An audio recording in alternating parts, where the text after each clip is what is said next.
Yosh bolalarga ham SPF ishlatish kerakmi va qanaqalarni ishlatish kerak? Bu videoni ko'pchilik so'raganda, pagnali. 6 oygacha bolaga SPF ni ishlatishning keragi yo'q, teri yupqa bo'ladi va SPF orqali zarar yetib qolishi mumkin. 6 oydan keyin bo'lsa SPF ishlatilishi shart, chunki bolaning teri yupqa bo'ladi va kattalarnikidaqa tabiiy himoyasi ishlamaydi, to есть melanin SPF orqali himoyalanadi.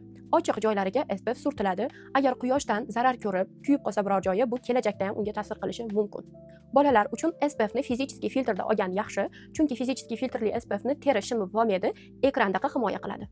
Eng mashhur va yaxshi aptechniy SPFlar Bioderma, La Roche, Mustella va Aven. Koreyskiy hitlarga keladigan bo'lsak, Roundlab, Mild Up lineykasi, Baby Mild lineykasi, eng asosiy narsa SPF yuvilishi. Oddiy suvda chiqib ketmaydi, jirorastvarimiy bo'ladi SPFlar va oddiy suvlarni olmaydi. Детская влажная salfetka bilan artib, keyin yuvorsak bo'ladi, yoki детский gel bilan yuvsak bo'ladi. Mitsillarni vodada artib, keyin детская mыло bilan yuvorsa bo'ladi.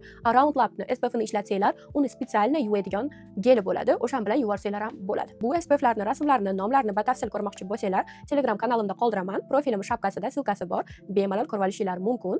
Video yoqqan bo'lsa like bosinglar va bolalari bor qizlarga jo'natib qo'yinglar. Ko'rganinglar uchun rahmat.